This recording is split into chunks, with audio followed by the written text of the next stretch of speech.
खत्म मौजूद है रियासी में। आपको बता दें कि डीजीपी के जो स्टेट चीफ रविंदर रैना जी जो है आज उन्होंने डिस्ट्रिक्ट हॉस्पिटल रियासी का दौरा किया। क्या कुछ कहा इन्होंने, आज देखते हैं इस रिपोर्ट में।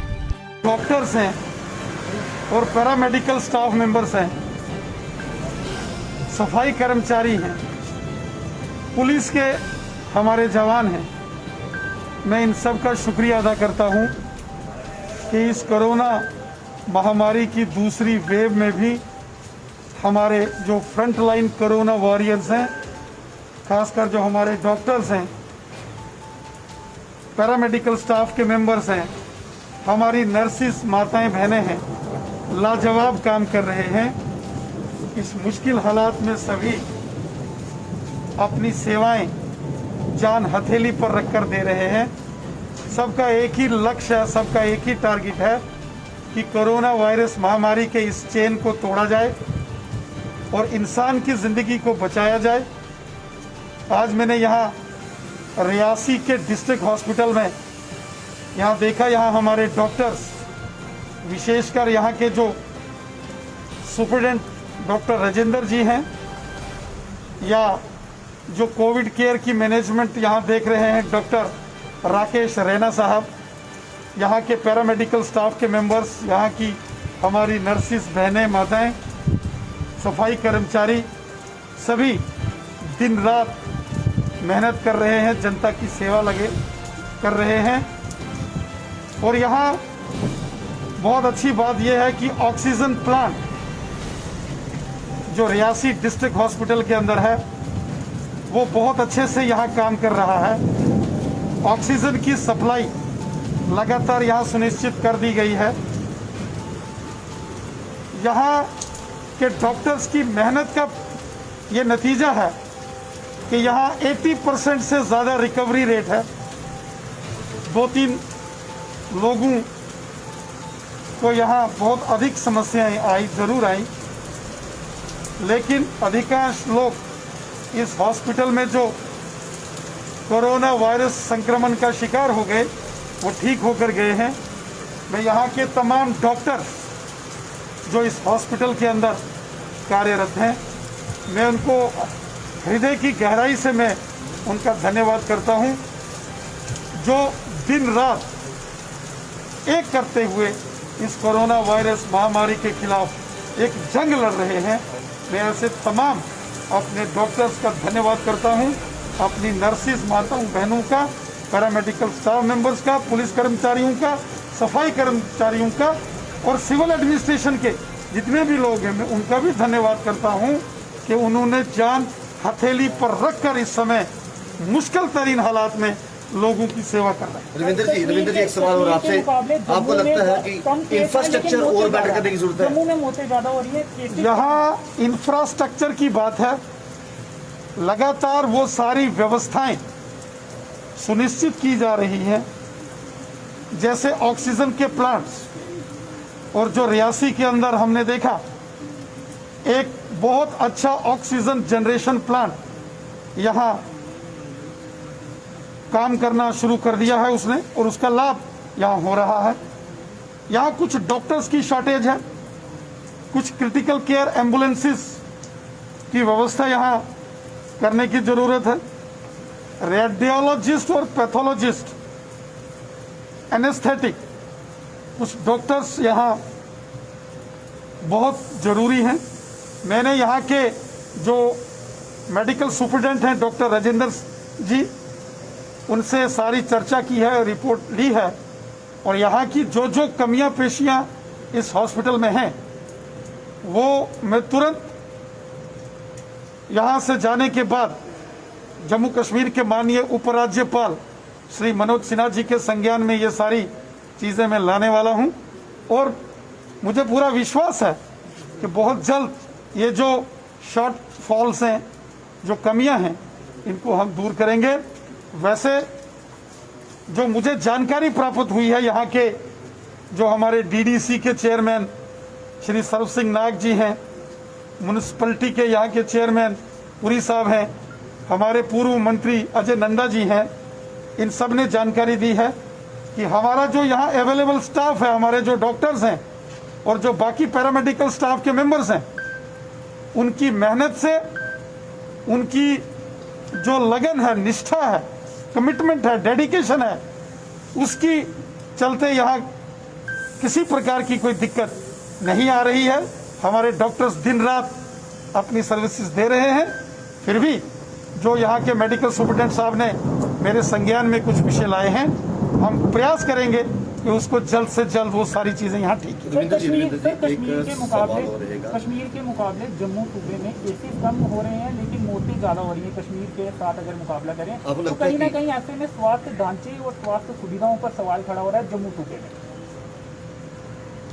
लगातार इस कोरोना वायरस महामारी का प्रकोप, खासकर जो दूसरी वेव आई है, जिसमें इस वायरस ने अपना वेरिएंट भी बदला है और ये बड़ा घातक रूप इसने धारण किया है।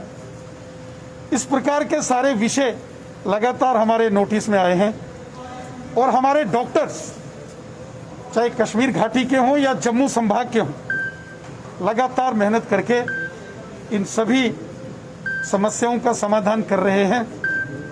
एक मेरा निवेदन है, गांव-गांव के अंदर अगर किसी व्यक्ति को हल्के से भी कोई लक्षण नजर आते हैं, किसी को हल्का सा बुखार, खांसी, जुकाम होता है, उस व्यक्ति को इन सारे लक्षणों को हल्के में नहीं लेना। अन्यथा जब आदमी की स्थिति बहुत बिगड़ जाती है, चेस्ट इन्फेक्शन बहुत ज़्यादा हो जाती है, ऐसी परिस्थिति में अगर वो मरीज हॉस्पिटल आता है, तब तक उसके लंग्स में बहुत ज़्यादा इन्फेक्शन बढ़ चुकी होती है, तो उसका रिकवरी रेट, उसको रिकवर करना थोड़ा कठिन होता है। इसलिए मैं आप सब मीडिया के बंधुओं के, आप सब के चैनल्स के माध्यम से भी तमाम रियासी जिले की जनता, तमाम जम्मू कश्मीर की जनता से ये निवेदन करता हूं कि हल्के से लक्षण आने पर भी हमको तुरंत जो है इसका चेकअप कराना चाहिए। चाहे अन्य कोई बीमारी हो, डरना नहीं चाहिए। हम इस डर के नाते कि कहीं हमारी टेस्टिंग में कोविड पॉजिटिव ना निकल जाए, तो घर में ही रहते हैं, वो घातक है।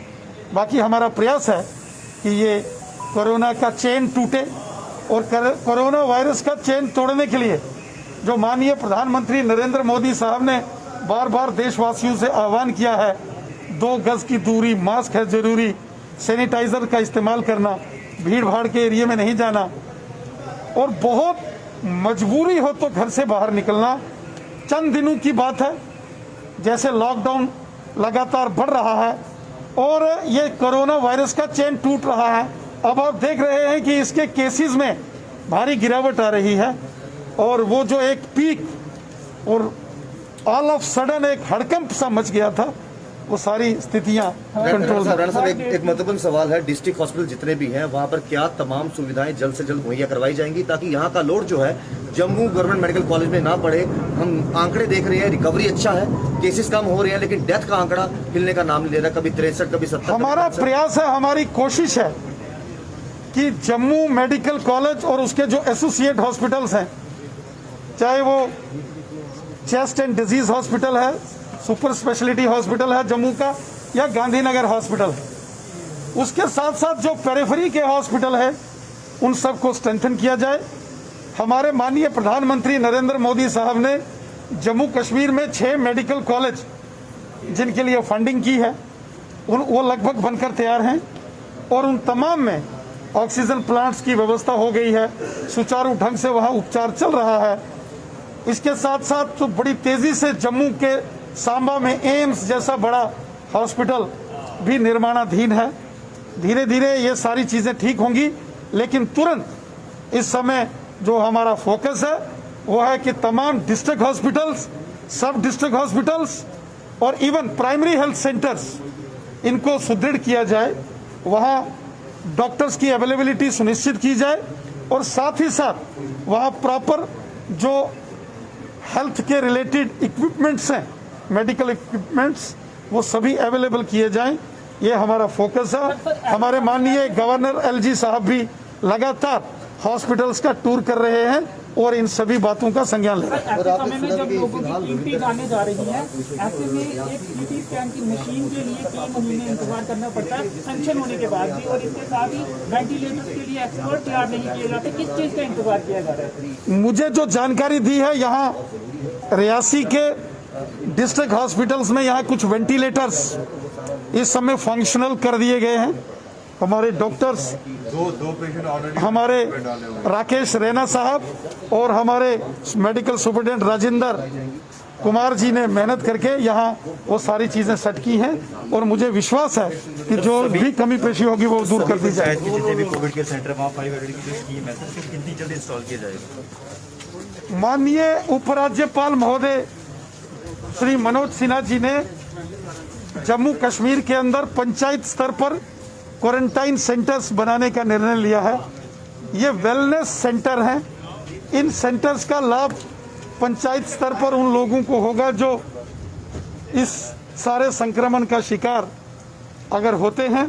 भगवान ना करे कोई व्यक्ति कोरोना वायरस महामारी का इस संक्रमण का शिकार हो, लेकिन अगर कहीं कोई इस वायरस की चपेट में आता है तो उसके अगर वहाँ स्थानीय लेवल पर उसका क्वारंटाइन सेंटर अगर होता है तो उसका लाभ जो है वो वहाँ के स्थानीय लोगों को होगा।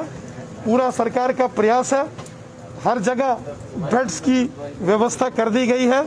ऑक्सीजन कंसंट्रेटर्स जो सपोर्टिव एक बेड होना चाहिए उस क्वारंटाइन सेंटर में, उसके लिए भी अरेंजमेंट्स किए जा रहे हैं। सर, आपकी सरकार रही है, ऐसे में स्वास्थ्य सुविधाएं आप नहीं बढ़ा पाए हैं। अब देखा जा रहा है कि जीएमसी में लगातार मौतें जो है बढ़ रही हैं, और भी अस्पतालों में। जम्मू में आंकड़ा ज्यादा हो रहा है, आपकी सरकार भी रही है, आप स्वास्थ्य सुविधाएं उस तरह से नहीं बढ़ा पाए जितनी। आप देख रहे हैं कि हमारी ही सरकार में 6 मेडिकल कॉलेज सैंक्शन किए गए।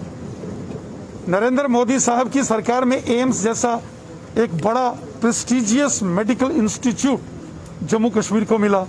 2 एम्स मिले, श्रीनगर में एम्स मिला।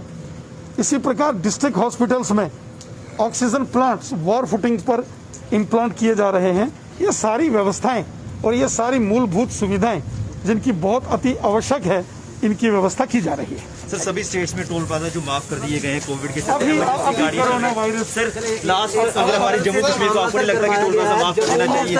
जीएमसी में कोई जम्मू जीएमसी में कोई भी नौकरी ले सकता है, कश्मीर में सर सिर्फ कश्मीरी ले सकता है। ऑपोजिशन सर आपको लगातार घेर रही है कि आपने चुनाव करवाए। ये जो चौधरी लाल सिंह जी, एक ऑर्डर निकला था कि जो DRDO का हॉस्पिटल एक जम्मू में बन रहा है 500 बेड्स और एक कश्मीर में बनाया जा रहा है, ये केंद्र की नरेंद्र मोदी साहब की सरकार की पहल पर DRDO के 2 बड़े हॉस्पिटल वॉर फुटिंग पर यहाँ बन रहे हैं। यहाँ एक ऑर्डर हेल्थ डिपार्टमेंट ने जो निकाला था, कोई भी नौकरी ले सकता है। उस ऑर्डर को सिर्फ कश्मीरी, उस ऑर्डर को निरस्त कर दिया गया है। वो जो एक किसी की साजिश थी उसको निरस्त कर दिया गया है कल रात को।